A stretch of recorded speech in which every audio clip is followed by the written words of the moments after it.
અરે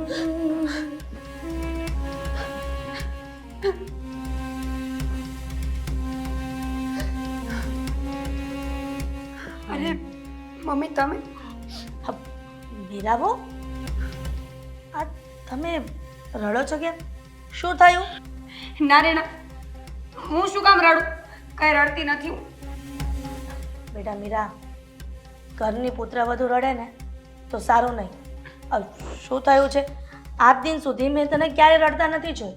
હા, પહેલી વખત રડતા જોઈ છે. કોઈ તને કંઈ કીધું? રોનકે કંઈ કીધું? આદિએ તને કંઈ કીધું? ના, પણ તમે જેનું નામ નથી લીધું ને ભૂલી ગયા છો ને, એણે મને કહ્યું છે. અને એણે તો એવું એવું કહ્યું છે કે મને તો રડવું જ આવે છે. ખબર હતી કે બાજુવાળી ડોસીએ કંઈક કીધું હશે. મને એમ લાગે છે કે ડોસીનું થોડું તમે તો કોઈક દિવસ, કેમ કે એની વહુ છે ને એ પણ ઘણી વખત કહેતી હોય છે કે જેમ ભાવે તેમ બોલે છે, તો એણે જ કંઈક કીધું હશે. હમણાં જ આવશે ને. તમે મારી વાત તો સાંભળો મમ્મીજી. બેટા, એ ડોસીએ કંઈ નથી કીધું તો પછી ઘરમાં તો એક જ વ્યક્તિ વધ્યું, એ નાની વહુ. શું થયું? એણે શું કીધું? કીધું નહીં, એ તો છે ને મારા માથા પર બેસીને તાગર ધીન્ના કરે છે. કેટલી રોવડાવી મમ્મીજી મને. તમને ખબર છે, આજે તમારા માટે હું ઢોકળીનું શાક બનાવવા ગઈ હતી. કેટલા દિવસથી મને ઈચ્છા હતી કે આ વરસાદી વાતાવરણ છે તો મમ્મીને કંઈક સારું જમાડું. તો મમ્મીજી, મેં ખોટો વિચાર તો નથી કર્યો? ના. અને આમય જ્યારથી તું ઘરમાં આવી છો ને અહીંયા, ત્યારથી મારું ખૂબ ધ્યાન રાખે છે. પણ હવે શું? હવે તો બીજું કોઈ આવી ગયું છે ને પદ લેવા માટે. તમને ખબર છે, ધક્કો માર્યો મને. શું? હા, ચોખ્ખું કહી દીધું કે તમે તો બિલકુલ નહીં બનાવો ઢોકળીનું શાક, ને તમારા હાથનું ખાય કોણ? છી! આવું પણ બોલી. એટલે તારું એણે અપમાન કર્યું? ઘોર અપમાન મમ્મીજી, ઘોર અપમાન. મને તો એમ હતું કે મારી દેરાણી બહુ સારી છે, પણ આજે એની બધી અસલિયત મારી સામે આવી ગઈ છે. તમને ખબર નથી મમ્મીજી, બહુ પ્લાનિંગ વાળી છોકરી છે. કોઈ દિવસ તમને દવા બવા ન પીવડાવી દે. મીરા, આ તું શું કહે છે? સાચું કહું છું મમ્મીજી. મીરા, તું બહાર ગઈ હતી ત્યારે તો મારા માટે ગરમ દૂધનો ગ્લાસ લઈ આવી હતી. મેં કહ્યું પણ ખરા. તમને ચક્કર આવે છે? ના દીકરા, માથું ફરે છે મમ્મીજી? ના, એવું તમારું બોડી તો લીલા કલરનું નથી થતું ને? કંઈ નથી થતું, પણ એ સમજાયું નહીં કે તું નહોતી તો પછી આવી રીતે સારી રીતે મને સાચવવાનું કોઈ કારણ? કારણ, મહત્વપૂર્ણ કારણ છે કે એ તમને મારા હાથમાંથી તમારો અને મારો જે પ્રેમ છે ને એ ઓછો કરવા માંગે છે, જેથી કરીને તમે નાની વહુને લાડકી રાખો અને મોટી વહુને ધક્કા મારીને ઘરની બહાર કાઢી મૂકો. ના, આજે વિચારી રહી છે ને એવું ક્યારેય નહીં થાય. પણ તું પહેલાં આવી છો ને તો તારું માન તો જળવાઈ રહેવું જોઈએ. તો અને તારું અપમાન કરું એ પણ સારું નહીં ને. તો પછી તારે એવું કહેવું જોઈએ ને કે હું મમ્મીને કહી દઈશ. કીધું તો એણે શું કહ્યું ખબર છે તમને? શું કહ્યું? રહેવા દો, ઝઘડો વધારે થઈ જશે. ના, આજે મને મારી નાની વહુની જે સચ્ચાઈ છે ને ખબર પડવી જ જોઈએ, કેમ કે તારી જેમ જ એ મને સાચવી રહી છે. શું કહ્યું કહું? એમ કહ્યું કે મમ્મીજી કોઈ તોપ નથી કે ફૂટી જશે. કહી દેજો મમ્મીજીને, હું કઈ ડરતી નથી. આવું કહ્યું મમ્મીજી મને. હવે એને પણ નથી ખબર કે મને સાસુનો રંગ દેખાડતા આવડે છે. ક્યાં છે? કિચનમાં. જઉં છું હમણાં. ખેર નથી એની.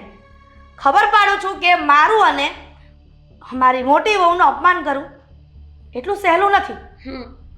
દામિની વહુ, ધીમે ચાલજો, પડી જશો.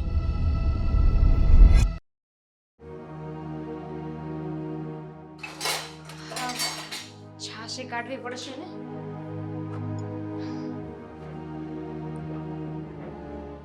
રેવા દે, કાંઈ કામ નથી કરવું તારે. તને આમ પણ કામ કરવાનું જોર પડે છે ને. હું કરી નાખીશ, તું જા અહીંયાથી, જા. મમ્મી, આ શું કરો છો તમે? મને આમ ધક્કો શું કામ મારો છો? આ ઘણા સમય પહેલા કરવાનું હતું, પણ મેં વળી એવું વિચાર્યું કે હવે આજે જ કરી દઉં, એટલે તને પણ ખબર પડે કે મારી સાસુના ટાટિયા વયા ગયા છે, પણ એટલા બધા પણ નથી ગયા કે કામ ન કરી શકે. જે દિવસે ભાંગી જાય ને તે દિવસે તમે મારી સેવા પણ ન કરતા.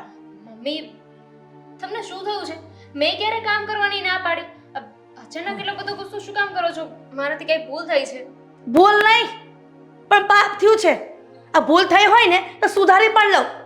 અરે તને મારાથી દુશ્મની છે આ તો પછી મને કેવું જોઈએ ને? શું દુશ્મની? કઈ દુશ્મની? મને તમારાથી શું વાંધો હોય મમ્મી? શું થયું છે પહેલા મને શાંતિથી કહો, પછી તમારે જે ગુસ્સો કરવો હોય ને એ કરજો. પહેલા મને વાત તો કરો, મને ખબર તો પડવી જોઈએ ને મમ્મી કે મારો શું વાંક છે. એ જ કે મીરાએ મારું નામ દીધું છતાં પણ તું માનીને એની વાત, એટલે વડીલોનું માન આપવું એ તો તને ખબર પડતી જ નથી. કેમ? તારો સંસ્કાર એવું છે જ નહીં. મમ્મી એવી વાત નથી, તમે મારી વાત સાંભળો. આ ભાભી ખોટું બોલે છે, એમને છે ને મારાથી જલન થાય છે. હવે હું અહીં આવીને તમારા માટે ઢોકળી બનાવતી હતી તો ભાભી આવ્યા અને મને કહેવા લાગ્યા કે તારે છે ને હવેથી કોઈ રસોઈ નથી કરવાની, રસોઈ હું કરીશ ને બાકીના બધા જ કામ તારે કરવાના છે. બસ કર હવે વહુ. આજ દિન સુધી મને એમ હતું કે તું નાની વહુ છો એટલે મારે તને કંઈ કહેવું નથી, કેમ કે થોડા સમયમાં તું શીખી જશે. પણ મને એવું નથી લાગતું કે તું કંઈ શીખે. અને મને એવું હતું કે આજ દિન સુધી કે તમે બંને દેરાણી જેઠાણી નાની બેન મોટી બેન તરીકે રહ્યો છો, પણ એવું કાંઈ નથી. હું એ જ કહેવા માંગુ છું મમ્મી કે આ ભાભી છે ને બધા નાટક કરે છે. નાટક એ નહીં, પણ નાટક તું કરી રહી છે અત્યારે. જોવો હું તમે છે ને મમ્મી પહેલા એકદમ શાંત થઈ જાઓ, પાણી આપો. ઝેર આપી દે એટલે તમારા લોકોને શાંતિ. પાણીની કોઈ જરૂર નથી, કેમ કે પાણીથી તરસ છીપાશે અને ઝેર આપો ને તો આખી જિંદગીની તરસ છીપાશે તમારી. અમારા પર છે ને ખોટો આરોપ નાખી રહ્યા છો મમ્મી. મેં એવું કંઈ જ નથી કર્યું અને અત્યાર સુધી તો હું બહુ સારી લાગતી હતી. કઈ વસ્તુમાં ગડબડ કરી છે કે કઈ વસ્તુ બરાબર નથી કરી મેં કે તમે એવું કહો છો કે મને એમ હતું કે બધું શીખી જશે? હું બધા જ કામ બરાબર કરું છું. બરાબર કરો છો, પણ પીઠ પાછળ શું વાતો કરો છો ને એ બધી ખબર પડી ગઈ છે હવે. હું એવી નથી મમ્મી કે કોઈના પીઠ પાછળ વાત કરું. મારે જેને જે કહેવું હોય ને મોઢે કહી દઉં છું. મારા ભાભી સાથે જે વાત થઈ ને તમને ખબર જ નથી હજુ.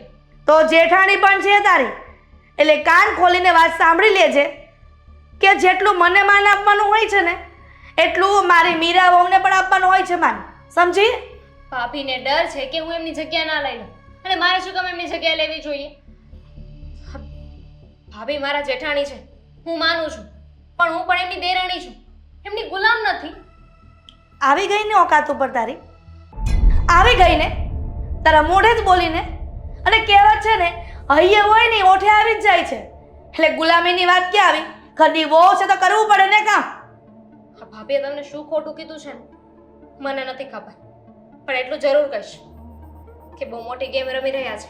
ગેમ તો તું રમી રહી છે ઘરમાં આવીને. આજ દિન સુધી ઘરમાં ક્યારે આવો કંકાસ નહોતો થતો, પણ આ તારા આવ્યા પછી એવું લાગે છે કે ઘર વિખાઈ જશે. પણ સાંભળ કાન ખોલીને, આજે તારી વિચારસરણી છે ને ક્યારેય હું સક્સેસ નહીં થવા દઉં. અરે મારે શું કામ એવું કરવું જોઈએ? એકવાર તો વિચાર કરો મમ્મી. મને શું વાંધો હોય કે હું બધાને નોખા કરવા માંગુ? એ જ કે તારે ઘરના કામ ન કરવા પડે, વડીલોની સેવા ન કરવી પડે અને વારંવાર પિયર જવાય. પિયર?